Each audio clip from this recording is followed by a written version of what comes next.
Hello and नमस्ते दोस्तों, आपका बहुत-बहुत स्वागत है मेरे यूट्यूब चैनल पे। तो हम लोग डिस्कस कर रहे हैं अभी इनसाइट का जो इनसाइट आईएएस का जो करंट अफेयर है, नवंबर मैगज़ीन 2022 का, उसका हम लोग एनालिसिस कर रहे हैं, डिस्कशन कर रहे हैं उसके ऊपर। इसका पहला वीडियो हम लोग अपलोड कर चुके हैं और बहुत अच्छा उसका रिस्पॉन्स मिल रहा है। और उसका जो दूसरा पार्ट है, उसको हम यहाँ इस वीडियो के माध्यम से हम लोग आगे बढ़ा रहे हैं। तो चलिए शुरू करते हैं। जो यहाँ पर पहला आर्टिकल आज का है, वो ये है चेंजेस इन डेमोक्रेसी। तो यहाँ पर बात हो रही है चेंजेस इन डेमोग्राफी, सॉरी। तो जो डेमोग्राफी में चेंजेस जो आ रहे हैं उसके ऊपर है। इसको आप सिलेबस से लिंक कर सकते हैं, पॉपुलेशन एंड एसोसिएटेड इश्यूज के माध्यम से इसको आप लिंक कर सकते हैं यहाँ से। तो चलिए कॉन्टेक्स्ट देख लेते हैं। यहाँ पर बोला जा रहा है कि जो 2022 का साल है, उसमें China will for the first time register an absolute decline in its population. तो चाइना की पॉपुलेशन जो है, वहाँ पर पहली बार एब्सोल्यूट टर्म्स में वहाँ पे डिक्लाइन देखने को मिल रही है। वहाँ पे 2023 के बारे में बोला गया है कि जो इंडिया की पॉपुलेशन है, उसको यूएन ने ये प्रोजेक्ट किया है कि वो 1.428 बिलियन 2023 में हो जाएगी, जो कि चाइना की जो 1.425 बिलियन की जो पॉपुलेशन है उससे आगे निकल जाएगी। और जो वर्ल्ड में जो नंबर वन सबसे ज़्यादा पॉपुलेटेड कंट्री है, वो इंडिया हो जाएगी। तो ये आंकड़े आपको याद रखने चाहिए। अब चलिए हम लोग आगे बात करते हैं, what factors and are behind this shift. तो जो जो ये जो हम लोग नंबर वन पॉपुलेशन पे आने वाले हैं, और साथ साथ जो चाइना की जो एब्सोल्यूट डिक्लाइन होने हुई है, उसका कारण क्या क्या है, उसके बारे में ये यहाँ पे कारण बताए गए हैं। तो जो पहला कारण यहाँ पे बोला गया है, ये है कि जो फॉलिंग मोर्टेलिटी, यहाँ पर बोल रहा है कि जो मृत्यु दर है उसमें लगातार कमी आ रही है। तो इसमें बोला गया due to increased educational levels, public health and vaccination programmes, access to food and medical care and provision of safe drinking water and sanitation facilities. तो जिसके जो मृत्यु दर में कमी आई है, उसका कारण जो है वो पॉपुलेशन हमारा बढ़ा है। तो इसमें जो मेन रोल है वो ये है कि जो एजुकेशनल लेवल है वो हमारा बढ़ रहा है।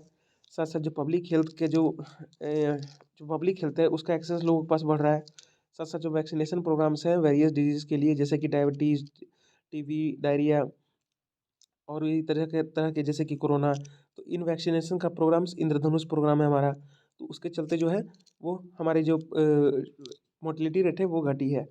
साथ साथ जो बोला जा रहा है कि जो फूड और मेडिकल केयर है, जो पोषण अभियान है हमारा, और जो आयुष्मान भारत जैसी योजना है, उसके कारण भी जो मोर्टेलिटी है वो घट रही है। साथ साथ जो provision of safe drinking water है, सैनिटेशन फैसिलिटीज़ है, उसके कवरेज के बढ़ने से ये चीज़ देखी जा रही है यहाँ पे। नेक्स्ट यहाँ पे बोला जा रहा है कि जो increasing life expectancy at birth. तो जो लाइफ एक्सपेक्टेंसी बढ़ी है हमारी जो बर्थ के ऊपर, उसके बारे में बात की जा रही है कि जो between 1950 and 2020 it went up from 43.7 to 78.1 years for China and from 41.7 to 70.1 year से फॉर इंडिया। तो जो हमारी जो लाइफ एक्सपेक्टेंसी एट बर्थ है, मतलब अगर किसी ने जन्म लिया है तो वो कितने साल तक एवरेज तौर पे जिंदा रहेगा, उसकी उसको ये बात यहाँ पर हो रही है। तो इसमें बोला जा रहा है कि 1950 में जहाँ चाइना में लाइफ एक्सपेक्टेंसी एट बर्थ जो थी वो 43 साल के लगभग थी, जो कि अब 78 साल है। वहीं जो इंडिया की बात करें तो वो 41 साल के से होके अब 70 साल हो गई है। नेक्स्ट बात की जा रही है कि ए ड्रॉप इन फर्टिलिटी। तो इसमें जो बोला जा रहा है, it has slow down population growth ultimately resulting in absolute declines in the case of China. तो इसमें जो बोला जा रहा है कि जो फर्टिलिटी में जो ड्रॉप आया है, इसके कारण जो है पॉपुलेशन ग्रोथ वो स्लो हुई है, जिसका जो रिसेंट एग्जांपल है वो है चाइना। आगे बोला जा रहा है कि जो टोटल फर्टिलिटी रेट है, टीएफआर जिसको हम बोलते हैं, the number of babies an average women bears over her life time. तो इसमें बोला जा रहा है कि टोटल फर्टिलिटी रेट किसको बोलते हैं, तो इसको आप नोट कर लीजिए, प्रीलिम्स में ये पूछा जा सकता है। तो टोटल फर्टिलिटी रेट किसे बोलते हैं? देखिए, टोटल फर्टिलिटी रेट का मतलब होता है कि जो एक जो औसत जो वुमेन होती है, वो कितने बच्चे वो अपने लाइफ टाइम में देगी या फिर पैदा करेगी, उसे टोटल फर्टिलिटी रेट बोलते हैं। अब यहाँ पर बोला जा रहा है कि TFR of 2.1 is considered replacement level fertility. तो अगर टी किसी भी देश का अगर TFR जो है 2.1 है, तो इसका मतलब क्या हो गया कि उसको पॉपुलेशन ना घटेगी ना बढ़ेगी, मतलब स्टेबल टाइप की उसकी पॉपुलेशन होगी। Simply understood, a woman having two children basically replaces herself and her partner with two new lives, since all infants may not survive to realise their reproductive potential, the replacement TFR is taken at slightly above 2। तो ऐसा हम लोग जानते हैं कि अगर दो जो ह्यूमन है वो मिलके, एक मेल फीमेल मिलके दो अगर बच्चे पैदा करते हैं, तो ये दोनों के बदले दो नए जो है प्राणी आए जीवन में। लेकिन चूंकि सबके सब जिंदा नहीं होते हैं, कुछ कुछ अपनी बीमारियों के कारण कुछ समय से पहले दुनिया से चले जाते हैं, तो उसको उस चीज़ को मेंटेन करने के लिए जो TFR है उसको 2 से उठाकर थोड़ा सा ऊपर उठा के 2.1 उसको माना गया है। नेक्स्ट यहाँ पर बात करें कि India TFR is already below replacement, but it will take a few generations for the absolute population to start declining. तो यहाँ पर बोला जा रहा है कि इंडिया के TFR के बारे में कि यहाँ का जो है TFR है वो ऑलरेडी जो है वो रिप्लेसमेंट से नीचे है, बिलो रिप्लेसमेंट। लेकिन जो इसके जो प्रभाव देखने को मिलेगा जब एब्सोल्यूट पॉपुलेशन में डिक्लाइन होना शुरू होगा, इसके लिए कुछ जनरेशन्स का पता चलने में टाइम लग सकता है। तो नेक्स्ट यहाँ पे आगे इस आर्टिकल में बोला जा रहा है,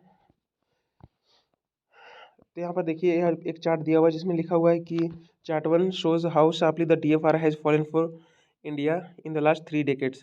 तो यहाँ पर देखिए जो 1992 से लेकर 2019 तक का सर्वे है, तो वहाँ पे रूरल, अर्बन और ऑल इंडिया लेवल पे ये बताया जा रहा है कि किस तरह से हमारी जो TFR है वो लगातार घटती जा रही है। नेक्स्ट बोला जा रहा है implications of this demographic changes. तो यहाँ पर बात की जा रही है जो इस तरह से डेमोग्राफिक में चेंजेस आ रही हैं उसका क्या इम्प्लीकेशन होगा। जैसे चाइना के लिए यहाँ पर बोला जा रहा है कि decline in prime working age population, मतलब जो वर्किंग एज की जो पॉपुलेशन है उसमें डिक्लाइन हुआ है। It creates a vicious cycle wherein the number of working people to support dependent decreases but the number of dependent starts increasing. इसका मतलब ये हुआ कि अगर किसी इकोनॉमी को बढ़ना है तो उसमें ये होना चाहिए कि जितने भी जो वर्किंग पीपल हैं उनकी संख्या ज़्यादा होनी चाहिए कि इनके कंपेरिजन में कि जो डिपेंडेंट है। जैसे कि सीनियर सिटीजन की जो संख्या है किसी भी देश में, वो जो काम करने वालों की संख्या है उससे कम होनी चाहिए। तो इस चीज़ को मेंटेन रखना चाहिए, नहीं तो फिर उस जो इकोनॉमी पे है जो बहुत उसकी स्थिति दयनीय हो जाती है आगे चल के, उसमें जो डिपेंडेंट की पॉपुलेशन है वो ज़्यादा हो जाती है। तो इसके चलते हो जाता है क्या कि इकोनॉमी में श्रिंकनेस आने लगती है। जैसे कि आप जापान जैसी इकोनॉमी की एग्जांपल ले सकते हैं। In response, China officially ended its one child policy introduced in 1980 in 2016। तो इस सब का प्रभाव ये हुआ है कि जो चाइना ने है वो अपनी जो वन चाइल्ड पॉलिसी उन्होंने लागू की थी 1980 से, उसको 2016 में समाप्त कर दिया है। अब इस लिमिट को उन्होंने हटा दिया है। बेसिकली उन्होंने जो ये वन चाइल्ड पॉलिसी लाई थी वो पॉपुलेशन को कंट्रोल करने के लिए लाई थी और उसने ये काम किया भी। लेकिन अब ये स्थिति हो गई है कि जो नंबर ऑफ़ वर्किंग पीपल हैं जिसकी मैं अभी बात की, उसकी संख्या लगातार कम हो रही है उनके कंपेरिजन में जो कि डिपेंडेंट है। अगला है कि India has an opportunity of reaping a demographic dividend. The working age population share in the overall population cross the 50% only in 2007 and will peak at 57% towards the mid 2030s। तो इसमें जो बोला जा रहा है कि अपॉर्चुनिटी है India के पास कि वो जो डेमोग्राफिक डिविडेंड जो मैंने बताया आपकी कि वर्किंग जो पॉपुलेशन है उसकी संख्या सब मतलब पॉपुलेशन में परसेंटेज वो सबसे ज़्यादा है। तो ये जो 2030 तक की जो स्थिति बोली जा रही है कि जो 2035 तक ये स्थिति सबसे ज़्यादा इंडिया के पास होगी कि जब उसकी जो 57% जो आबादी होगी वो काम करने वाली होगी और जो डिपेंडेंट पॉपुलेशन होगी उसकी आबादी 57 से कम यानी कि 43% के लमसम होगी। तो ये समय जो होगा इंडिया के लिए सबसे ज़्यादा डेमोग्राफिक डिविडेंड वाला होगा। इसके बाद जो है स्थिति चेंज होने लगेगी। तो इस चीज़ का फ़ायदा उठाने की बात यहाँ पर बोली जा रही है। आगे देखिए यहाँ पे लिखा हुआ है but ripping demographic dividend is contingent upon the creation of meaningful employment opportunities for a young population. तो यहाँ पर बोला जा रहा है कि जो डेमोग्राफिक डिविडेंड है उसको जो उसको फ़ायदा उठाने की बात की जा रही है वो उसका फ़ायदा तभी उठा पाएंगे जब यहाँ पर मीनिंगफुल एम्प्लॉयमेंट अपॉर्चुनिटी जो है यहाँ पॉपुलेशन के लिए वहाँ क्रिएट की जाएगी। नहीं तो ये फिर डेमोग्राफिक डिविडेंड की जो बोला जाता है कि इसका फ़ायदा उठाने को इसका नुकसान भी उठाना पड़ सकता है, क्योंकि युवा पॉपुलेशन है वो अगर उसको अच्छे से काम अपॉर्चुनिटीज़ नहीं दी गई तो ये गलत राह की ओर मुड़ सकते हैं। तो यहाँ पर आगे बोला जा रहा है कंक्लूजन में कि पॉपुलेशन कंट्रोल मेजर्स। यहाँ पर बोल रहा है कि पॉपुलेशन कंट्रोल मेजर्स के बारे में बताया जा रहा है कि background going forward the challenge before India's policy makers is to promote growth that generates jobs outside of agriculture. यहाँ पर बोला जा रहा है कि हम जो यहाँ के पॉलिसी मेकर्स के सामने जो चैलेंज है वो ये है कि जो ग्रोथ को प्रमोट करना और वो ग्रोथ ऐसा प्रमोट हो जो कि वो जॉबलेस ग्रोथ ना हो बल्कि उससे जॉब्स निकल के आए और जिससे कि जो हमारी यूथ पॉपुलेशन जो बहुत संख्या में अभी अनएम्प्लॉयड है उनको एम्प्लॉयमेंट मिल सके। और साथ साथ जो ये जॉब्स हो वो सिर्फ कृषि क्षेत्र में ना हो बल्कि कृषि से जो बाहर के क्षेत्र हैं दूसरे क्षेत्र हैं उसमें आए। जैसे कि MSME का सेक्टर हो सकता है, जो एंटरप्रेन्योरशिप हो सकता है, ये सब चीज़ों में उनको मिले जॉब। तो ये चीज़ अगर की जाती है तब जाके इंडिया को फ़ायदा होगा इसमें। Plus labour from farms should find employment in sectors जैसे कि मैन्युफैक्चरिंग एंड मॉडर्न सर्विसेज। तो यहाँ पर बोला जा रहा है जो एक्स्ट्रा सरप्लस हमारे पास लेबर है, जो ज़्यादा पॉपुलेशन हमारे पास जो यूथ की है, जो कि अनएम्प्लॉयड है, उसके लिए जो मैन्युफैक्चरिंग है और मॉडर्न सर्विसेज है, उसमें उनको जॉब मिलना चाहिए। Where productivity, value addition and average incomes are higher. तो जहाँ पे जो प्रोडक्टिविटी है, साथ में वैल्यू एडिशन है और जो एवरेज इनकम है, वो कृषि सेक्टर के तुलना में ज़्यादा है।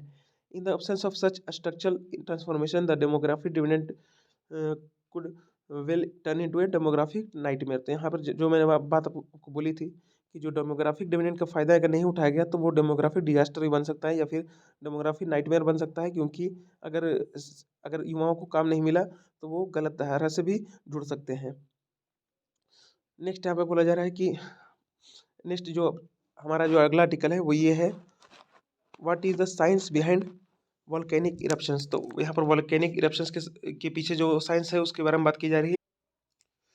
तो देखिए यहाँ पर कॉन्टेक्स्ट की अगर हम लोग बात करें तो जो यहाँ पर मौना लोआ जो वल्केनो है, जो कि वर्ल्ड का सबसे लार्जेस्ट एक्टिव वल्केनो है, वो 38 साल बाद इरप्ट हो चुका है, जिससे बहुत सारी मात्रा में ऐश और डेब्रिस जो हर वल्केनो से निकलती है वो यहाँ पर सामने आ रहा है। तो आपको यहाँ पर याद रखना है प्रीलिम्स के लिहाज से कि जो मौना लोआ है वो वर्ल्ड का जो सबसे लार्जेस्ट एक्टिव वल्केनो है, वो 38 साल बाद यहाँ पर इरप्ट हुआ है। अब यहाँ पर क्वेश्चन यहाँ पर किया गया है कि वाई डू वल्केनोज इरप्ट। हमारे भी दिमाग में आना चाहिए कि आखिर वल्केनोज जो हैं वो क्यों इरप्ट होते हैं। हालांकि हम लोग इसका आंसर जानते हैं, लेकिन मोर टेक्निकल टर्म्स में और अच्छे से समझने के लिए इसको हम लोग डिस्कस करते हैं कि जो chambers which have the potential to cause volcanic eruptions are found at a relatively shallow depth around 6 to 10 kilometre under the surface. Sorry, यहाँ पर जो चैम्बर्स है जहाँ से वोल्केनिक इरप्शंस इरप्ट होने के जो पोटेंशियल होता है वो बहुत ही कम शैलो डेप्थ पे पाए जाते हैं। जैसे कि आप उसको बोल सकते हैं जो 6 से 10 किलोमीटर जो हमारे सतह के नीचे का जो एरिया होता है, वहाँ पर ये चैम्बर्स होते हैं जहाँ पे वोल्केनिक इरप्शंस का जो है वो फटने का पोटेंशियल यहाँ पे होता है, जहाँ से मैग्मा वगैरह निकलते हैं। As magma builds up in this chambers it forces its way up through cracks and fissures in earth crust. तो यहाँ पर बोला जा रहा है कि जो मैग्मा यहाँ पर इन चैम्बरों में जो मिलता है, यहाँ पर जो बनता है वो, तो ये धीरे धीरे अपना ताकत है जो ऊपर की तरफ लगाता है, जिससे कि क्रैक्स और फीचर्स जो है वो अर्थ के जो ऊपर वाला क्रस्ट होता है उसमें डेवलप होता है। This is what is the volcanic eruption. इसी को हम लोग वल्केनिक इरप्शन बोलते हैं। The magma that oozes on to the earth crust is refer to as lava. अब जो मैग्मा जो अंदर जो ऊपर निकल के जो फिर बाहर जो आप देखते होंगे जो पहाड़ से नीचे नदी की तरफ बहती है, लाल लाल जो होता है, तो उस मैग्मा को फिर जब ठंडा हो जाती है तो उसे हम लोग लावा बोलते हैं। अब यहाँ पर बोला जा रहा है कि why are some volcanic eruptions explosive and some not. यहाँ पर बोला जा रहा है कि क्यों जो कुछ वॉल्केनिक इरप्शंस होते हैं वो एक्सप्लोसिव होते हैं और कुछ नहीं होते हैं, यानी कि कुछ ऐसे बहुत विस्फोट के साथ फटते हैं जबकि कुछ नहीं। तो यहाँ पर बोला जा रहा है कि runny magma makes for less explosive volcanic eruptions that are less dangerous. तो यहाँ पर बोला जा रहा है जो रनी मैग्मा होते हैं, यानी कि जो मैग्मा अंदर में गतिमान होते हैं, तो उनकी एक स्थिति ये होती है कि वो लेस एक्सप्लोसिव वॉल्केनिक इरप्शन बनेंगे जो कि कम डेंजरस होती है। Since the magma is running glass gases are able to escape leading to a steady but gentle flow of lava out of the mouth of the volcano. Example Mona Loa. तो जैसे अभी मोना लोआ की बात करें तो इसमें अभी ये इसी कैटेगरी में आता है कि यहाँ के जो मैग्मा है वो रनी मैग्मा होता है, इसमें पाया जाता है, जिसके कारण ये होता है कि जो गैसेज हैं वो इन रनी मैग्मा के माध्यम से ये धीरे धीरे निकलते रहते हैं, जिससे ये होता है कि जो लावा है, जो मैग्मा है अंदर में, वो धीरे धीरे बाहर निकलता रहता है, जिसके कारण ये विस्फोट उतना विस्फोटक नहीं होता है, जिसके कारण ये शांत एक तरह से उतना डेंजरस नहीं होता है। नेक्स्ट यहाँ पे बोला जा रहा है कि if magma is thick and sticky it's makes it harder for gases to escape consistently. तो अगर यहीं पे बोला जा रहा है कि जो मैग्मा है अगर वो थिक रहा, गाढ़ा रहा और जो चिपचिपा टाइप का रहा, वो रनी नहीं रहा जैसा कि मोना लोवा केस में है, तो इससे ये होता है कि जो गैसेज होती है अंदर में उनको बाहर निकलने का कोई साधन नहीं मिलता, और वो अंदर अंदर वो एक तरह से प्रेशर बनाना शुरू कर देती हैं। This leads to a buildup of pressure until a breaking point is reached. तो जब प्रेशर बनता जाएगा तो एक ऐसा पॉइंट आएगा जब ये प्रेशर बर्दाश्त के बाहर हो जाएगा और वो फट जाएगा। At this time the gases escape violently all at once causing an explosion। तो यहाँ पे वही बोला जा रहा है कि अगर जो गैसेज हैं अगर वो अचानक से फटेंगी तो उससे क्या होता है कि एक विस्फोट की आवाज़ आती है, एक विस्फोट होता है उसमें, और lava blast into the air breaking apart into pieces called tephra. तो यहाँ पर क्या होता है कि जो लावा है वो एयर में पूरा ब्लास्ट हो जाते हैं और टुकड़े टुकड़े होकर, जिसको हम लोग टेफ्रा बोलते हैं, ये पूरी तरह से फैल जाते हैं चारों एरिया में। तो इसके अंदर जो एक एग्जांपल दिया जाता है जैसे कि माउंट वेसुवियस। तो माउंट वेसुवियस जो है which obliterated the city of Pompeii is an example of explosive volcano. तो माउंट जो वेसुवियस है उसको इस कैटेगरी में डाला जा सकता है। तो आपको प्रीलिम्स के लिए ऐसे बहुत ही इंपॉर्टेंट है कि जो मोना लोआ है उसमें से जो वो लेस डिसरप्टिव है और वो लेस डेंजरस है, क्योंकि उनमें रनी लावा पाया जाता है, जबकि जो माउंट वेसुवियस है वो उस कैटेगरी में आता है जहाँ पे जो मैग्मा है वो थिक और स्टिकी होता है। इसके कारण जो गैस है वो ज़्यादा प्रेशर के साथ अंदर होता है, एक बैग उसको फट के वो बाहर निकलती है, तो ये ज़्यादा डेंजरस होता है। नेक्स्ट इसमें चले तो नेक्स्ट आर्टिकल अब हम लोग देखते हैं अगला। यूनिफॉर्म सिविल कोड की बात की जा रही है यहाँ पे। इंडियन कॉन्स्टिट्यूशन से आप इसको लिंक कर सकते हैं और डायरेक्टिव प्रिंसिपल में भी हमारे जो यूनिफॉर्म सिविल कोड है उसको मेंशन किया गया है। तो यहाँ पर कॉन्टेक्स्ट की बात करें तो कॉन्टेक्स्ट ये है कि जो Gujarat announces plan to bring in UCC. तो देख रहे हैं हम लोग कुछ स्टेट जो है वो अभी यूसीसी को लाने के लिए अभी चुनावी मैनिफेस्टो में भी उन्होंने बात की थी, और साथ साथ कितने स्टेट्स ने तो इसके लिए कदम भी उठाने शुरू कर दिए हैं। तो गुजरात जो है वो उसने भी अनाउंस किया है कि वो अब यूसीसी अपने यहाँ लागू करेगी। अब यूसीसी की बात करें, यूनिफॉर्म सिविल कोड, हम लोगों ने बहुत बार इसका जिक्र और इसका चर्चा सुना है। तो आज देखते हैं इसको मीनिंग ऑफ यूसीसी क्या होता है। UCC is one that would provide for one law for the entire country applicable to all religious communities in their personal matters such as marriage, divorce, inheritance, adoption, guardianship, etc. laws based on scriptures and religious text। तो ऐसा होता है कि UCC एक ऐसा कानून है, जैसा कि नाम से ही लग रहा है यूनिफॉर्म सिविल कोड। इसमें होता है कि जितने भी रिलीजियस कम्युनिटीज़ हैं उसमें जो पर्सनल मैटर जो उनके होते हैं, जैसे कि कोई हिंदू है कोई मुसलमान है तो उसके जो पर्सनल मैटर होते हैं धर्म के, जैसे कि मैरिज हो गया, फिर डाइवोर्स हो गया, फिर जो इनहेरिटेंस की बात हो गई, प्रॉपर्टी इनहेरिटेंस होती है, फिर एडॉप्शन की बात हो गई जो कि बच्चा गोद लेने वगैरह की बात होती है, उसका जो गार्जियनशिप की बात हो गई। तो उसमें जो रिलीजियस स्क्रिप्चर्स और जो टेक्स्ट होते हैं उसके ऊपर जो ये लॉज अभी फ़िलहाल एप्लीकेबल है, तो वहाँ पर इन सब को हटाकर वहाँ पे यूनिफॉर्म सिविल कोड लाया जाएगा, यानी कि जो लॉ है उसके ऊपर डिसाइड किया जाएगा, ना कि इनके पर्सनल अलग से कोई कानून होगा। ये बात पे इस बात को लागू करने के लिए यूनिफॉर्म सिविल कोड लाया जाता है। अब यहाँ पर बात करें आर्टिकल 44 की, तो state shall endeavour to secure UCC for the citizens throughout the territory of India. तो मैंने अभी अभी जैसे बोला आपको कि जो संविधान है हमारा उसमें ये दिया हुआ है आर्टिकल 44 में कि जो स्टेट है वो प्रयास करेगा कि जो पूरे इंडिया के जो टेरिटरी है यानी कि पूरे इंडिया में यूसीसी को लाया जाए सब सिटीजन्स के लिए, ताकि जो पूरे देश में है वो इस चीज़ को लागू किया जा सके। अब यहाँ पर दिया गया है फ्रॉम द पास्ट। अब इसको है जो पीछे इसका क्या हिस्ट्री है उसके बारे में थोड़ा सा बोला गया है। Origin trace to Romans govern themselves based on the civil law not holy text. तो जो रोमन्स की बात करें, अगर पुराने ज़माने में हम लोग 2000 साल 3000 साल पुराने अगर एरा की बात करें, तो वहाँ पे जो कानून थे वो सिविल लॉ होते थे, ना कि किसी होली टेक्स्ट पे यानी कि किसी धर्म विशेष के ऊपर वो लोग अपना कानून चलाते थे। उन्होंने जो भी लॉ बनाया था वो समझदारी से बनाया था और बिल्कुल प्रैक्टिकल, और उसमें किसी धर्म का हस्तक्षेप नहीं था। तो ये एग्जांपल हमें पिछले मतलब रोमन्स की देखने को मिलती है आज से 2 ढाई हज़ार साल पहले की अगर बात करें तो। उसके बाद मेसोपोटामिया के जो उर नम्मू है, तो उसमें भी देखा जाता है ओल्डेस्ट कोड इन हिस्ट्री, तो उसमें भी इसी तरह की यूनिवर्सल सिविल कोड जैसी झलक मिलती है उसमें। फिर आगे भी रिपोर्ट है, तो उसको इतने जानने की ज़रूरत नहीं है, 1 2 आप कोट कर देंगे तो वो काफ़ी होगा। अब यहाँ पर अब यहाँ पर अगर चर्चा करना ही है तो यहाँ पर बहुत सारे एग्जाम्पल दिए गए हैं। हाँ, इसमें देख सकते हैं कि जो क्वींस प्रोक्लेमेशन है 1859, उसमें ये बोला गया है कि absolute non interference in religious matters. As a result criminal laws have been codified as a commonly applied across the country whereas personal laws continue to be govern by separate court based of different communities. तो यहाँ पर ये बोला जा रहा है कि जो क्वींस की जो प्रोक्लेमेशन थी 1859 की, तो उसमें ये था कि जो जो ये डिसाइड किया गया था सरकार के द्वारा उस समय, ब्रिटिश सरकार के द्वारा, कि जो हम लोग रिलीजियस इन मैटर्स में है वो कम से कम इंटरफेयर करेंगे। और इसके चलते ये हुआ जो क्रिमिनल लॉज हैं उसके लिए तो एक समान कानून लाया गया, लेकिन जो पर्सनल लॉज हैं उसमें जो धर्म विशेष के जो टेक्स्ट हैं और जो पुराने नियम कानून चल रहे थे उसको वहीं से उसको लागू किया जाएगा, उसके लिए कोई यूनिफॉर्मिटी नहीं रहेगी। ये क्वींस प्रोक्लेमेशन जो है 1859 का, उसके अनुसार ये डिसाइड किया गया। आगे बोला जा रहा है कि यूसीसी इन सिविल मैटर। इसमें बोला जा रहा है कि जो ये Indian contract act, civil procedure code, sales of goods act, transfer of property act, partnership act, evidence act, ETC जो है वो सिविल मैटर में यहाँ पर देखने को मिलती है। तो इन जो पहले से जो एक्ट मैंने अभी अभी आपको पढ़ के सुनाया है, तो इस मामले में सिविल मैटर में भी यूनिवर्सल सिविल कोड देखने को मिल जाता है, लेकिन जो ओवरऑल जो बात की जाती है उसको लागू करने की बात अभी गुजरात में हो रही है।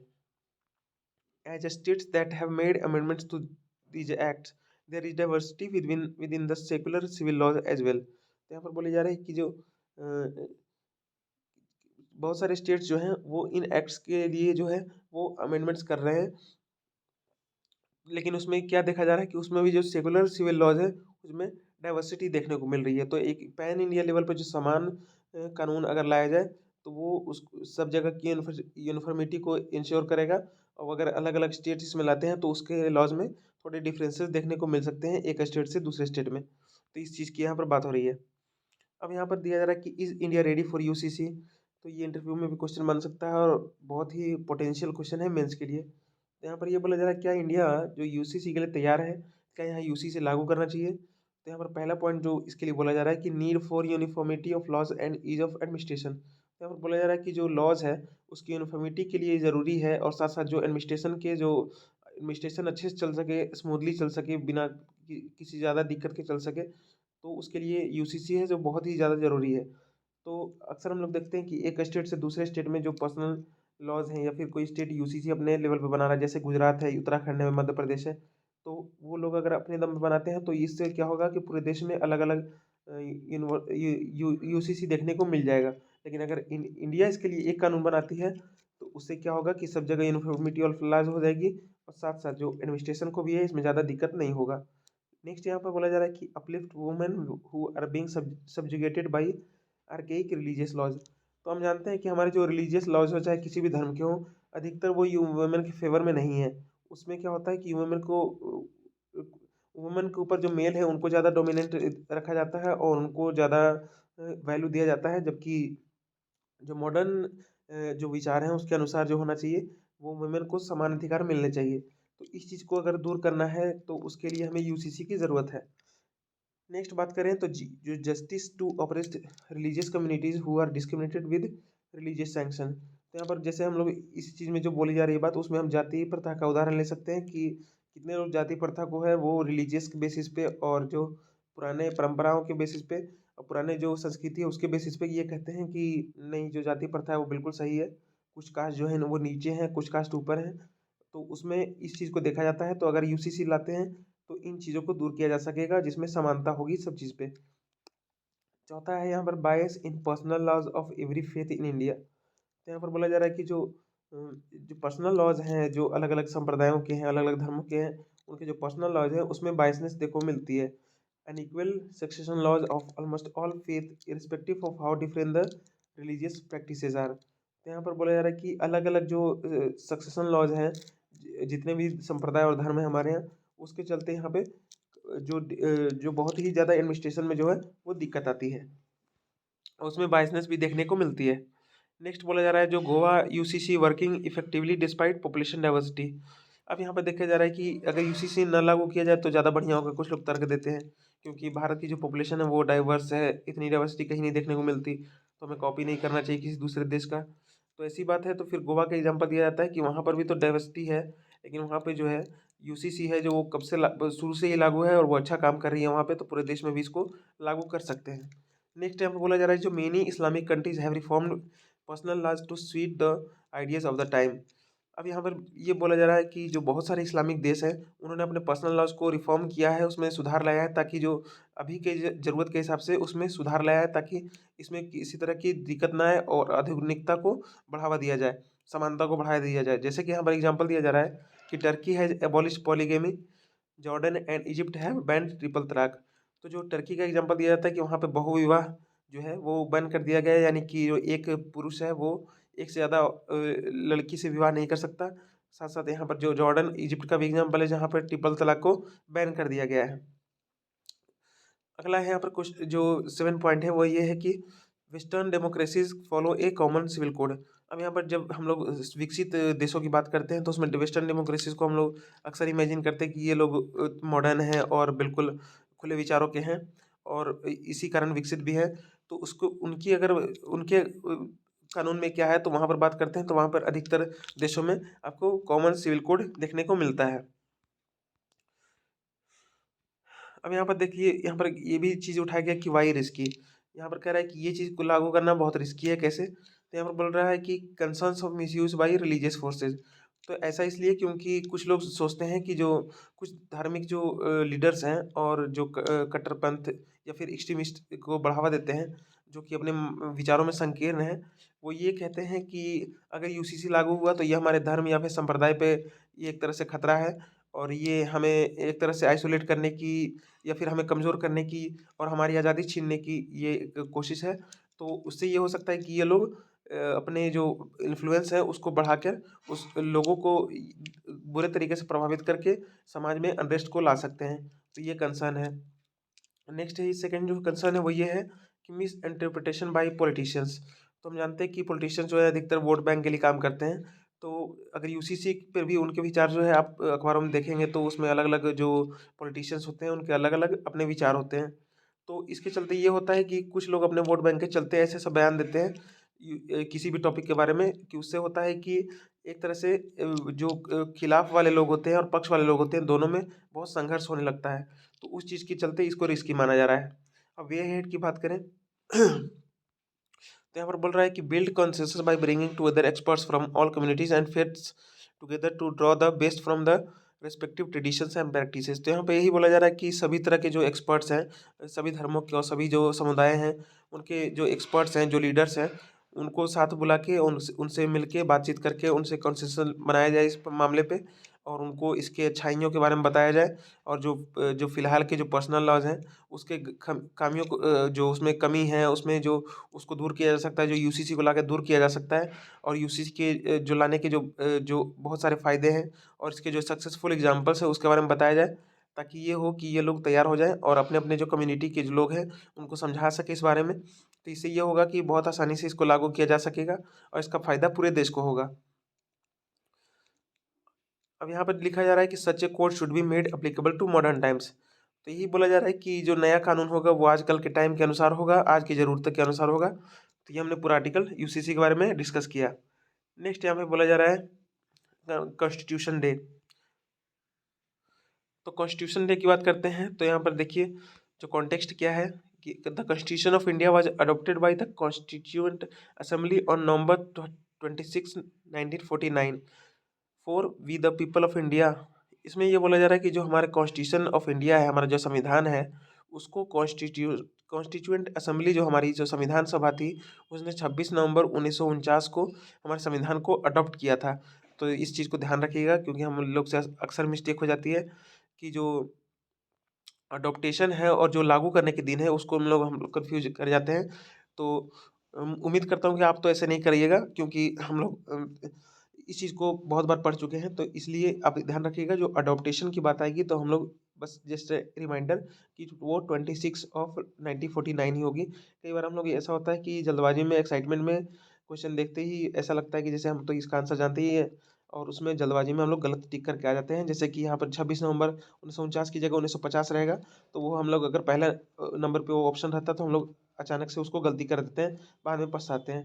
तो एक-एक क्वेश्चन मायने रखता है और खासकर वो क्वेश्चन में ज़्यादा दुःख होता है जिसका आंसर हम लोग को पता होता है, उसमें गलती कराते हैं। तो इस चीज़ का ध्यान रखिए इसलिए मैंने थोड़ा-सा इसको आपको हिंट दिया है। अब यहाँ पर ये बोला जा रहा है after being unnoticed for a long the day began to be celebrated as constitution day since 2015। तो जो कॉन्स्टिट्यूशन डे है ऐसा नहीं है कि जब से लागू हुआ 1949 में तब से ही मनाया जा रहा है। ये 2015 से इसको शुरू किया गया है, इससे पहले इसको नहीं मनाया जाता था। आगे है कि the constitution of India after more than 72 years of its adoption continues to function as the framework within which the government of our country operates. तो संविधान के बारे में बात हो रही है कि 72 साल हो गए हैं और हमारी जो गवर्नमेंट है आज की वो इसी फ्रेमवर्क के अंदर अच्छे से काम कर रही है। हालांकि उसमें कुछ कमियां हैं लेकिन जो भी है वो हमारा संविधान अच्छे से सक्सेसफुल इसको बोला जा सकता है कि 72 सालों से इसने हमारे देश का जो फ्रेमवर्क है उसको संभाल के रखा है। जो हमारे इंस्टीट्यूशंस हैं वो अच्छे से फंक्शन कर रहे हैं, उसमें किसी तरह की कोई उलटफेर नहीं देखने को मिली है। आगे लिखा जा रहा है कि another testimony is that despite amending it more than 100 times it's basic premises remain unaltered because of the political and judicial maturity. तो यहाँ पर ये बोला जा रहा है कि 100 से ज़्यादा बार इसको अमेंड किया जा चुका है। हम जानते हैं कि 104वां 5वां अमेंडमेंट अभी चल रहा है फिलहाल, तो 100 से ज़्यादा बार अमेंड किया जा चुका है।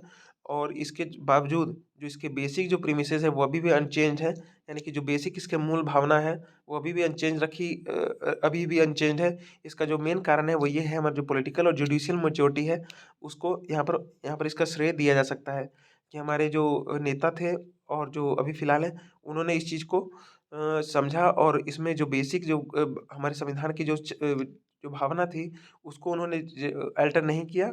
और हमारी जुडिशरी ने भी बेसिक स्ट्रक्चर जैसे डॉक्ट्रिन डॉक्ट्रिन को देख के और इस चीज़ को बचाने की कोशिश की है।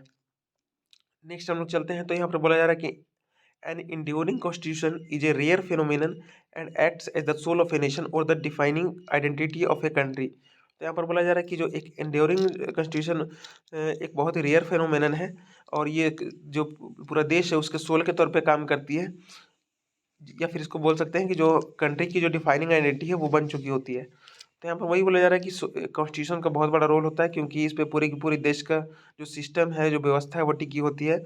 तो इसको अगर इंड्यूरिंग कॉन्स्टिट्यूशन बोल दिया जाए तो इसका मतलब ये है कि वो बहुत ही रोबस्ट कॉन्स्टिट्यूशन है और उसमें आसानी से उसको ख़त्म नहीं किया जा सकता और उसमें जो मूल भावना है वो बहुत ही शानदार तरीके से उसको बचाया गया है। अब यहाँ पर देखिए कुछ फैक्ट्स दिया गया है the making of Indian constitution. तो इसमें आप थोड़े से अगर डेट्स को अगर कंसीडर कर सके तो ठीक है, नहीं तो फिर इसमें उतना कुछ ज़रूरी नहीं है, लेकिन एक तरह से हम लोग को टाइमलाइन समझ लें तो बहुत ही मददगार हो सकते हैं। यहाँ पर देखिए बोला जा रहा है जो 9 दिसंबर 1946 है उसमें क्या हुआ कि जो first meeting of the constituent assembly, तो हमारी जो संविधान सभा जो संविधान बनाने के लिए जो बनी थी वो उसकी जो पहली मीटिंग हुई है वो दिसंबर 9 1946 को हुई है। यहाँ पर नेक्स्ट बोला जा रहा है कि जो अगस्त 29 है 1947 ड्राफ्टिंग कमेटी अपॉइंटेड। तो देख सकते हैं कि लगभग 9 महीनों बाद 9 या 8 महीनों बाद इसको जो अगस्त 29 को है वो 1947 को हमारी जो ड्राफ्टिंग कमेटी है उसको अपॉइंट किया जाता है। अब यहाँ पर बोला जा रहा है कि ओ सॉरी इसमें मिस्टेक हो गया, इससे पहले ही एक घटना है कि जो 9 दिसंबर को 1946 को तो पहली मीटिंग हुई कॉन्स्टिट्यूएंट असेंबली की और उसके 2 दिन बाद 11 दिसंबर 1946 को जो डॉक्टर राजेंद्र प्रसाद हैं उनको पहला जो हमारा राष्ट्रपति के तौर पे इलेक्ट कर लिया गया था। उसके बाद 29 अगस्त 1947 को मैंने बताया कि ड्राफ्टिंग कमेटी अपॉइंट की गई। उसके बाद जो नवंबर 4 1947 है वहाँ पे ड्राफ्ट कॉन्स्टिट्यूशन सबमिट किया गया, यानी कि 2 महीनों में इन्होंने जो ड्राफ्ट कॉन्स्टिट्यूशन है उसको सबमिट कर दिया। उसके बाद क्या हुआ, नवंबर 36 1949 की बात करें यानी 2 साल बाद तो ड्राफ्टिंग कंप्लीट हो गई और जो जनवरी 24 1950 है तो हैंड रिटेन कॉन्स्टिट्यूशन साइन, यानी उस दिन सब लोग ने इस पे साइन किया, जो हाथ से लिखा गया था कॉन्स्टिट्यूशन उस पर सब लोगों ने साइन किया। और 26 जनवरी 1950 की बात करें तो आप जानते हैं कि कॉन्स्टिट्यूशन को लीगली इन्फोर्स्ड कर दिया गया, इसको लागू कर दिया गया। अब यहाँ पर देखिए कुछ फैक्ट्स और हैं कि 2 साल 11 महीने 18 दिन जो है वो इस फाइनल ड्राफ्ट को बनाने में लगे थे और 2000 amendments made before it was finalise, यानी कि जब ये बन के तैयार हो रहा था तो उस समय इसमें लगभग 2000 अमेंडमेंट्स जो है वो इसमें करके इसको तैयार किया गया था। तो बहुत ही लंबा प्रोसेस हमने लिया और लेकिन जो भी किया हमने बहुत अच्छे से किया, उसको मैच्योरिटी के साथ किया और धैर्य के साथ किया ताकि इसमें कम से कम इसमें दिक्कत आए। और बिल्कुल ये चीज़ आज भी अगर चल रही है हमारा कॉन्स्टिट्यूशन तो उसके उसने जो मेहनत किया था हमने 2 3 साल जो मेहनत की थी उसमें वो चीज़ इसको बचाए हुए है अभी तक, ये हम कह सकते हैं। अब यहाँ पर हम लोग बात करें तो सोर्सेज ऑफ कॉन्स्टिट्यूशन, तो हम लोगों ने कहाँ कहाँ से जो हमारा संविधान है उसको कहाँ कहाँ से उसके जो नियम कानून है कहाँ से लिए हैं उसके बारे में बात की जा रही थी। यहाँ पर जो बोला जा रहा है Tilak Swaraj bill of 1895 which included rights to free speech free press and equality before the law. तो यहाँ पर जो तिलक के द्वारा जो स्वराज बिल पास किया गया था 1895 में, उससे इसको इसमें कुछ प्रोविजंस लिए गए जिसमें ये था कि फ्री स्पीच हो, राइट टू फ्री स्पीच हो, फ्री प्रेस हो और जो इक्वलिटी बिफोर लॉ हो। तो ये चीज़ जो है वो तिलक के स्वराज बिल जो 1895 का था वहाँ से लिया गया है।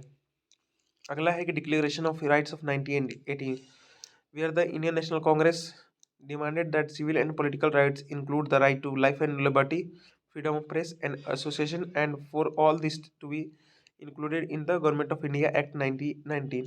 तो यहाँ पर जो बोली जा रही है वो ये बात की जो 1918 का जो डिक्लेरेशन ऑफ राइट्स था, वो जो इंडियन नेशनल कांग्रेस ने डिमांड किया था कि जो सिविल और पॉलिटिकल राइट्स है उसमें ये भी इंक्लूड है कि जो right to life and liberty है, फ्रीडम ऑफ प्रेस है, एसोसिएशन है, तो उसको इंक्लूड किया जाए। तो ये जाके फिर गवर्नमेंट ऑफ इंडिया में इसको 1919 के जो गवर्नमेंट ऑफ इंडिया एक्ट था उसमें इसको फिर लाया गया। तो जो डिक्लेरेशन ऑफ राइट्स 1918 है उसको जो आईएनसी ने लाया था उसको भी इसको सोर्सेस ऑफ कॉन्स्टिट्यूशन में हम लोग लेते हैं। नेक्स्ट है resolution of fundamental rights and economic changes at the Karachi session of the Congress in 1931। तो यहाँ पर बोला जा रहा है जो फंडामेंटल राइट्स और इकोनॉमिक चेंजेस जो कांग्रेस का जो कराची सेशन था 1931 का, उसमें जो लाया गया वो भी इसका सोर्स बना बाद में। नेक्स्ट है गवर्नमेंट ऑफ इंडिया एक्ट 1935। तो हम लोग जानते हैं कि जो सबसे ज़्यादा जो कॉपी हम लोगों ने किया है वो इसी एक्ट से किया है। आगे देखिए कुछ पॉइंट्स दिए गए हैं कि constitution has a clear imprint on day to day life. तो यहाँ पर देखिए कॉन्स्टिट्यूशन का जो हमारे डे टू डे लाइफ पर क्या इम्पैक्ट है वो चीज़ हम लोग देखने की कोशिश करते हैं। तो जो पहला राइट्स यहाँ पर बोला गया है कि rights we enjoy, it is the constitution which made this possible through fundamental rights.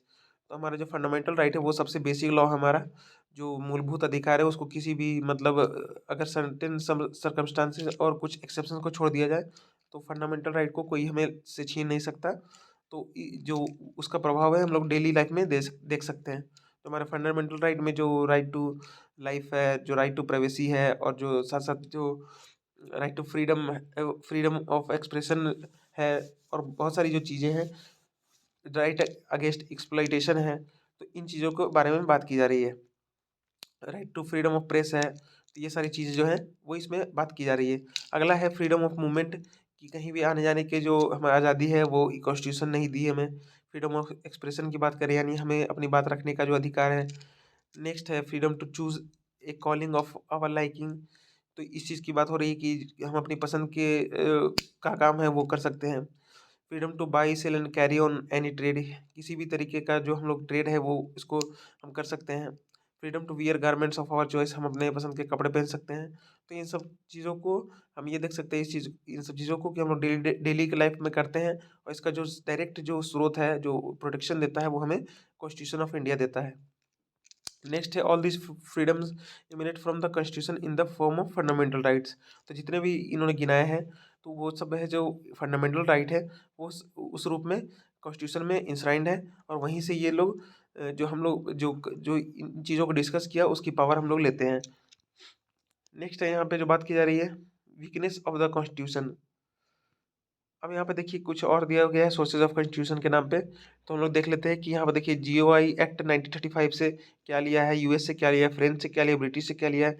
तो मुझे लगता है ये जो पेज है आप इसका स्क्रीनशॉट ले लें और इसको अच्छे से रिवाइज कर लें, क्योंकि ये प्रीलिम के लिहाज से बहुत ही ज़्यादा इंपॉर्टेंट है, यहाँ तक कि मेंस में भी शायद मदद कर दे आपको। तो चलिए एक बार रिवाइज कर लेते हैं। जो गवर्नमेंट ऑफ इंडिया एक्ट 1935 उससे हम लोग क्या क्या लिया है, वहाँ से हम लोगों ने पीसीएस लिया है यानी provincial civil services federal scheme लिया है, एडमिनिस्ट्रेटिव डिटेल्स लिया है, जुडिशरी के बारे में लिया है, इमरजेंसी प्रोविजंस लिया है, और ऑफिस ऑफ गवर्नर लिया है। ये जीओआई एक्ट 1935 से लिया है हमने। फ्रेंच से बात करें तो वहाँ से रिपब्लिक का कॉन्सेप्ट लिया है, साथ साथ जो आइडियल ऑफ लिबर्टी इक्वालिटी और फ्रेटर्निटी की जो बात है वो हमने फ्रेंच कॉन्स्टिट्यूशन से लिया है। नेक्स्ट है ब्रिटिश की बात करें तो ब्रिटिश से हम लोग क्या लिया है, पार्लियामेंट्री फॉर्म ऑफ गवर्नमेंट लिया है, रूल ऑफ लॉ लिया है, लेजिस्लेचर प्रोसीजर लिया है, लेजिस्लेटिव प्रोसीजर जो है, सिंगल सिटीजनशिप हमने लिया है, प्रीरोगेटिव रिट्स है उसको हमने लिया है, फिर कैबिनेट सिस्टम जो है, बाइकैमरलिज्म है वो है, और पार्लियामेंट्री प्रिविलेजेस जो हैं वो हमने ब्रिटिश कॉन्स्टिट्यूशन से ये सब लिया है।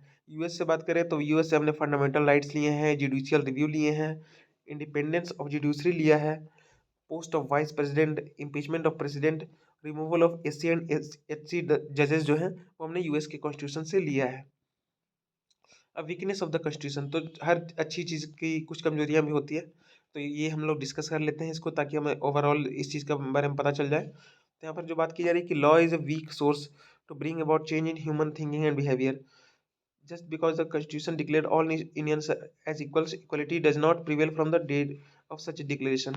तो बात सही है यहाँ पे कि अगर सब कुछ कानून से हो जाता तो अब सब कुछ तो इसका मतलब तो अब तक सब कुछ सही हो जाना चाहिए था, लेकिन लॉ को उतना कोई इन्फोर्सेबल के कारण और जो सोसाइटी की जो माइंडसेट है और कल्चरल माइंडसेट है उसके चलते ये होता है कि लॉ को हम लोग उतना वैल्यू नहीं देते, अलग-अलग क्षेत्रों में अलग-अलग तरह से इसको वैल्यू दिया जाता है, कहीं पे कानून को बहुत ज़्यादा वैल्यू दिया जाता है, कहीं पे तो इसको बिल्कुल वैल्यू नहीं दिया जाता। तो इसके चलते ये होता है कि इसको वीक सोर्स ऑफ चेंज लाने को माना जाता है कि इसके ज़रिए बहुत कम चेंज हो सकता है जीवन में या फिर सोसाइटी में कम चेंज लिया जा सकता है लॉ के द्वारा, तो उसके चलते इसको आप एक वीकनेस मान सकते हैं।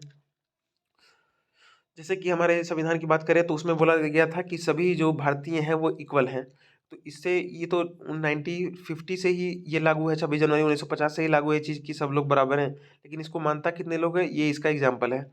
नेक्स्ट है कि जो पुअर अवेयरनेस है, यानी कि जो कम जागरूकता है सब में। Constitution values such as respect for women, empathy towards the weak and the meek and rejecting dowry, caste and creed as the basis to measure the values of person are seldom practised. तो यहाँ पर साफ साफ ये बोला जा रहा है कि जो कॉन्स्टिट्यूशन वैल्यूज है, जैसे कि आप वुमेन का आदर करेंगे, उनको रिस्पेक्ट करेंगे, और जो कमज़ोर हैं उनको उनको हम प्रति सहानुभूति रखेंगे। साथ साथ जो हम लोग दहेज नहीं लेंगे, हम लोग दहेज जाति प्रथा और जो जाति और जो रंग भेद की बात है उस वो लोग हम लोग नहीं करेंगे। तो इन चीज़ को कॉन्स्टिट्यूशन ने पहले ही लिख दिया है, लेकिन वो चीज़ आप समाज में बहुत कम इसको प्रैक्टिस होता हुआ देखेंगे। तो इस चीज़ को यहाँ पर बताया जा रहा है कि ये इसकी वीकनेस है। आगे बोला जा रहा है कि hardly any focus on the constitution at the school level, not to speak of tertiary education. तो यहाँ पर कॉन्स्टिट्यूशन की एक चीज़ और बोली जा रही है कि वहाँ पे स्कूल लेवल पे जो कॉन्स्टिट्यूशन को जो फोकस है उसमें जो एजुकेशन की बात होनी चाहिए वो यहाँ पे नहीं है कॉन्स्टिट्यूशन में। इस मामले में कॉन्स्टिट्यूशन ने कुछ भी नहीं बोला है। तो ये एक इसकी जो वीकनेस है हम लोग बता सकते हैं। अब देखिए changes in the Indian constitution की बात करें तो अब तक जो संविधान में, भारतीय संविधान में जो चेंजेस है उसके बारे में यहाँ पर बात हो रही है। The constitution of India is called a living document rather than a closed end static rule book. तो यहाँ पर बोला जा रहा है कि जो भारतीय संविधान है उसको एक लिविंग डॉक्यूमेंट माना जाता है, यानी सजीव डॉक्यूमेंट माना जाता है, जिसमें हम चेंजेस करते हैं जो हमारे नीड्स के अनुसार है। तो इसके चलते इसको ओपन या लिविंग डॉक्यूमेंट बोला जाता है।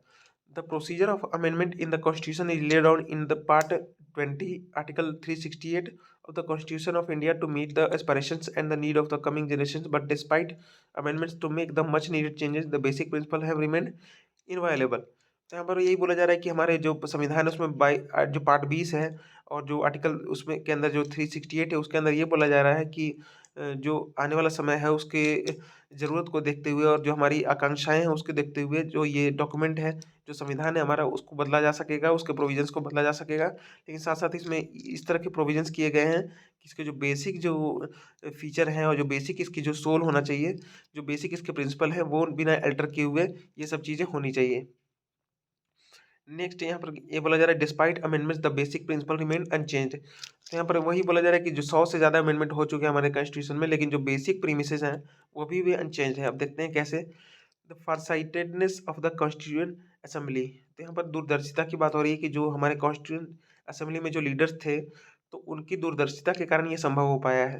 तो इसमें ये बोला है कि it is true that constitution makers were very far sighted and provided many solution for future situations. तो यहाँ पर ये बोला जा रहा है कि जो हमारे जो कॉन्स्टिट्यूएंट असेंबली में जो हमारे लीडर्स थे वो बहुत ही दूरदर्शी थे और बिल्कुल धैर्यवान थे, और वो बिल्कुल जो आगे की सिचुएशंस है उसको देखते हुए चल रहे थे, जिसके कारण हमारा जो संविधान है आज तक टिक पाया है इतने सारे अमेंडमेंट्स होने के बाद भी अपने मूल रूप में। नेक्स्ट यहाँ पे बोला जा रहा है they wanted the constitution to be flexible and at the same time rigid. They have created a different kinds of amendment procedures ranging from a simple majority to ratification by the states. तो यहाँ पर यही बोला जा रहा है कि इसी चीज़ को ध्यान में रखते हुए कि इसको जो समय की ज़रूरत है और जो हमारी आकांक्षाएं हैं उसको पूरी तो होना ही चाहिए, लेकिन साथ साथ इसके जो बेसिक प्रिंसिपल है, जो बेसिक इसका फाउंडेशन है, जो हमारी सोच है, आत्मा है हमारी, जिसके आधार पर हमने जिस जो सोच कर हमने जो ये देश बनाया और ये जो संविधान बना रहे हैं वो ना चेंज हो। तो इसके चलते हम लोगों ने फ्लेक्सिबल एक फ्लेक्सिबल के साथ साथ जो रिजिड जो फॉर्म ऑफ जो सुधार होता है, क्या बोलते हैं, अमेंडमेंट के जो प्रोसीजर होता है उसको हमने अपनाया है। यानी कि हम जो अमेंडमेंट करेंगे उसके लिए दोनों तरीके उपलब्ध है, एक जो फ्लेक्सिबल तरीका है और एक रिजिड तरीका है। तो बहुत ही ज़्यादा जो फंडामेंटल चेंजेस अगर हमारे संविधान में करने होंगे, जैसे कि फंडामेंटल राइट को चेंज करना है या फिर उसमें जो क्या बोलते हैं उसमें, अगर फेडरलिज्म को लेके कुछ बात होनी है तो उन सब चीज़ों के बारे में हमें हमारा जो कॉन्स्टिट्यूशन है उसमें जो प्रोविजंस आप चेंज कर सकते हैं, तो उसको चेंज करने के लिए जो प्रक्रिया है वो बहुत ही ज़्यादा रिजिड है। और वहीं अगर आप सिंपल सिंपल चेंजेस करने जाते हैं जिसका प्रभाव ज़्यादा हमारे जो संविधान के मौलिक स्ट्रक्चर है, जो मौलिक सोच है, उसको अगर प्रभावित नहीं करती है, तो उसके लिए बहुत ही फ्लेक्सिबल हमारा जो प्रोसीजर है वो हमारे जो संविधान निर्माता है उन्होंने दिया है। तो दोनों तरह के प्रोसीजर दिए हैं, यानी कि जिसमें अगर कोई बेसिक चेंजेस नहीं होते हैं तो उसके लिए सिंपल है, अगर बेसिक चेंजेस अल्टर होने की संभावना दिखती है तो वहाँ पे हमारा संविधान है जो वो रिजिड अमेंडमेंट प्रोसीजर को फॉलो करता है। नेक्स्ट बोला जा रहा है कि basic structure doctrine. The Supreme court has given A clear list of the basic structure features of the constitution which can not be amended. तो मैंने आपको पहले बोला था कि यहाँ पर जो मेचोरिटी हमारी जो जुडिशरी ने दिखाई है वो ये है कि उन्होंने बेसिक स्ट्रक्चर जो है वो दिया था डॉक्ट्रिन उन्होंने।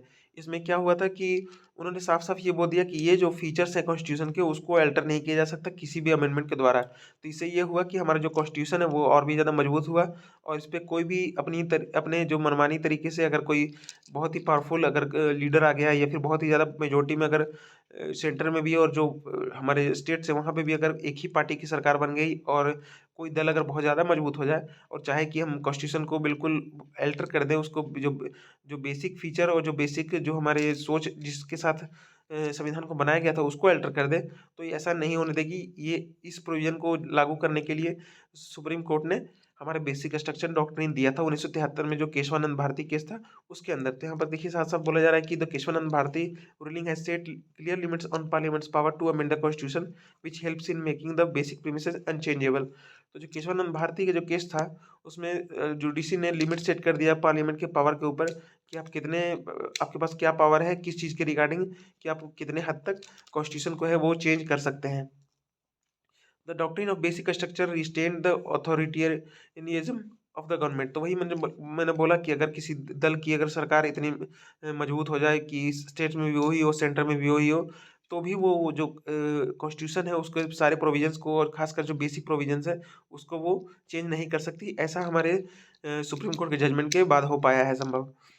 Maturity of the political leadership. तो यहाँ पर पॉलिटिकल लीडरशिप की भी थोड़ी सराहना की गई है कि political parties, political leaders, the government and parliament accepted and followed in later and spread the idea of an inviolable basic structure। तो हमारी जो पॉलिटिकल सेटअप है जिसमें पॉलिटिकल पार्टी आती है, पॉलिटिकल लीडर आते हैं, फिर हमारी सरकार आती है, पार्लियामेंट आता है, उन्होंने इस चीज़ को मान लिया कि जो हमारा बेसिक स्ट्रक्चर है उसको नुकसान नहीं पहुंचाया जा सकता, और ये बिल्कुल ज़रूरी है ताकि हमारा जो देश है वो अच्छे से स्टेबल तरीके से आगे बढ़ पाए, उसके जो सिस्टम है उसमें कोई चेंजेस ना आ पाए। इसको इंश्योर करने के लिए सबने बेसिक स्ट्रक्चर को महत्व दिया, उसको वैल्यू किया, उसका रिस्पेक्ट किया। Even there was talk about a review of the constitution that exercise could not cross the limits set by the theory of the basic structure. तो कई बार ऐसा बात भी हुआ कि हमारा जो कॉन्स्टिट्यूशन है वो 72 साल हो गया है बने हुए, या फिर बीच बीच में इसके रिव्यू की सिचुएशंस आई थी कि हमें क्यों ना अपने संविधान को फिर से देखना चाहिए कि क्या सच में अभी इसके जरिए आगे बढ़ा जा सकता है, जो हमारी अब की ज़रूरतें हैं और जो हमारी अब की जो नेसेसिटीज और आकांक्षाएं हैं उसके अनुसार क्या हमारा संविधान को बदला नहीं जाना चाहिए या फिर एक नया संविधान नहीं लिखना चाहिए। तो उस मामले में जब बातें चली तो उसमें जो बेसिक स्ट्रक्चर को लेके था वो ये था कि नहीं, बेसिक स्ट्रक्चर को चेंज नहीं किया जा सकता। तो वहाँ पर भी इस बात को देखने को मिली है, जो कि बहुत अच्छी बात है। Judicial efforts and interventions. तो हमारा जो जुडिशरी की तरफ से कौन से एफर्ट्स लगाए गए हैं और जो कौन से इंटरवेंशंस की गई हैं उसके बारे में यहाँ पर बात हो रही है। तो यहाँ पर ये बोला जा रहा है कि जो during the controversy between the judiciary and parliament, the parliament thought that it had the unchecked power and responsibility to make laws and amendments, but the judiciary insisted that it has to take place within the framework provided by the constitution and parliament should not bypass the basic features। तो जब controversy उठी जब judiciary और parliament के बीच में इस बात को लेके कि किस हद तक संविधान को संशोधित किया जा सकता है, तो उसमें जो जुडिशरी ने इस बात पे जोर दिया कि आप जो फ्रेमवर्क है उसमें आप उसके अंदर रहते हुए इसको चेंज कर सकते हैं, लेकिन किसी भी तरीके से आप जो बेसिक फीचर हैं पार्लियामेंट के जो कॉन्स्टिट्यूशन के उसको आप वायलेट नहीं कर सकते। इस बात को जुडिशरी ने इंजिस्ट किया है तरह तरह के जजमेंट्स के द्वारा, जिसमें मैंने खास बोला आपको केशवानंद का जो केस है वो बहुत ही ज़्यादा इंपॉर्टेंट है। अब जैसे यहाँ पर फॉर एग्जांपल दिया गया है, after the Supreme Court give the ruling in the Kesavananda case some attempts were made to ask the Supreme Court to reconsider its ruling. तो यहाँ पर जब सुप्रीम कोर्ट ने केशवानंद का जो केस दिया, उसमें जो जजमेंट दी, तो उसमें कई बार कोशिश की गई कि सुप्रीम कोर्ट से ये अनुरोध किया गया कि आप जो ये रूलिंग दिया है आपने बेसिक स्ट्रक्चर वाला, उसको आप फिर से कंसिडर कीजिए। When this failed the 42nd amendments was made and parliament supremacy were asserted. तो जब बार बार अनुरोध करने के बाद भी सुप्रीम कोर्ट ने अपने स्टैंड को नहीं बदला, तो उसके बाद 42वां संविधान संशोधन लाया गया, जिसके अंदर हम जिसे मिनी कॉन्स्टिट्यूशन भी कहते हैं। तो उसमें बहुत सारी चीज़ों को बदला गया एक साथ में, एक ही अमेंडमेंट में। और उसके चलते ये हुआ कि थोड़ी सी जो पार्लियामेंट्री सुपरमेसी है वो थोड़ा असर्ट किया गया कि जो पार्लियामेंट के पास जो पावर है वो थोड़ी ज़्यादा है किसी भी कानून या फिर सुप्रीम कोर्ट या फिर किसी भी और ऑर्गेनाइजेशन से ज़्यादा। तो उसमें पार्लियामेंट्री सुपरमेसी को ज़्यादा वैल्यू दिया गया और उसको ज़्यादा असर्ट किया गया। But the court again repeated it's earlier stand in the Minerva mills case. तो इस चीज़ को देखते हुए जब कोर्ट को लगा कि थोड़ी सी यहाँ पे गड़बड़ हुई है, और बहुत सारे प्रयास किए जा रहे हैं कॉन्स्टिट्यूशन के जरिए को बदल के, जो हमारा बेसिक जो फीचर्स है कॉन्स्टिट्यूशन का बदलने की कोशिश की जा रही है। तो वहाँ पर 1980 में मिनर्वा मिल्स केस जो था सुप्रीम कोर्ट का, उसमें अगेन इसने अपने अर्लियर स्टैंड को फिर से रिपीट किया, ताकि जो संविधान की है वो रक्षा की जा सके और इसमें जो बेसिक प्रोविजंस है उसको अल्टर ना किया जा सके। तो इस तरीके से हम देख सकते हैं कि कई बार सुप्रीम कोर्ट ने इस मामले में अपनी भूमिका निभाई है। मेंस में भी इस पे क्वेश्चन पूछा जा सकता है, इंटरव्यू में भी पूछा जा सकता है, इसलिए इस बात का आप लोग बिल्कुल ध्यान रखें। नेक्स्ट बोला जा रहा है कि Indian constitution accepts the necessity of modifications according to changing needs of society. तो यहाँ पर बोला जा रहा है जो इंडियन कॉन्स्टिट्यूशन है उसने जो सोसाइटी की जो चेंजिंग नीड्स होते रहती हैं, क्योंकि हम जानते हैं परिवर्तन संसार का नियम है, तो उसको देखते हुए हमारे कॉन्स्टिट्यूशन ने इस बात को अपनाया है कि नहीं, सुधार तो होना ही चाहिए। उस चीज़ को हमारे कॉन्स्टिट्यूशन के अमेंडमेंट का जो प्रोसीजर है उसमें भी देखने को मिलता है। Even after so many changes in society the constitution continues to work effectively because of this ability to be dynamic, to be open to interpretations and the ability to respond to the changing situation. This is a hallmark of a democratic constitution. तो यहाँ पर बात हो रही है कि अब जब इतने सारे हमारे इतने डाइवर्स सोसाइटी है और साथ साथ 70 साल का समय हो गया, फिर भी हमारा जो कॉन्स्टिट्यूशन है वो वर्क कर रहा है अच्छे से, तो इसका मतलब ये है कि हमारी जो उसका जो फ़ायदा है वो सबको हुआ है। और उसका जो मेन कारण है इस चीज़ के पीछे, वो हमारे जो कॉन्स्टिट्यूशन की जो डायनामिसिटी है, उसको हम लोग इसका क्रेडिट दे सकते हैं कि जो हमारा कॉन्स्टिट्यूशन में जो अमेंडमेंट की जो सुविधा थी, तो उसके फ़ायदा उठाते हुए हम लोगों ने उसी पुराने कॉन्स्टिट्यूशन को बार बार अमेंड करके अपने जो ज़रूरतों के अनुसार है, अपनी आकांक्षाओं के अनुसार है, उसको अमेंड किया, जिससे हमें नई कॉन्स्टिट्यूशन की ज़रूरत नहीं पड़ी और हमारा जो पुराना कॉन्स्टिट्यूशन है वही काम आ रहा है अब तक। तो इसी को बोला जा रहा है this is a hallmark of a democratic constitution. Next यहाँ पे बोला जा रहा है there has been enough flexibility in interpretations. तो यहाँ पर बोला जा रहा है कि बहुत यहाँ पर जो इंटरप्रिटेशंस हैं उसमें बहुत ज़्यादा फ्लेक्सिबिलिटी है। यानी कि आप कॉन्स्टिट्यूशन है हमारा, उसके ऊपर आप कुछ भी आप अपने राय रख सकते हैं, उसमें आपको पूरी छूट दी गई है। In democracy practices and ideas keep evolving over time and the society engages in experiments according to this. तो यहाँ पर बोला जा रहा है कि किसी भी लोकतंत्र में जो प्रैक्टिसेस और आइडिया हैं वो समय के साथ इवॉल्व होते रहते हैं, और जो सोसाइटी है वो तरह तरह के एक्सपेरिमेंट करती रहती है ताकि और भी बेहतर इसको किया जा सके। A constitution which protects democracy and yet allows for this the evolution of new practices becomes not only durable but also the object of respect from the citizens।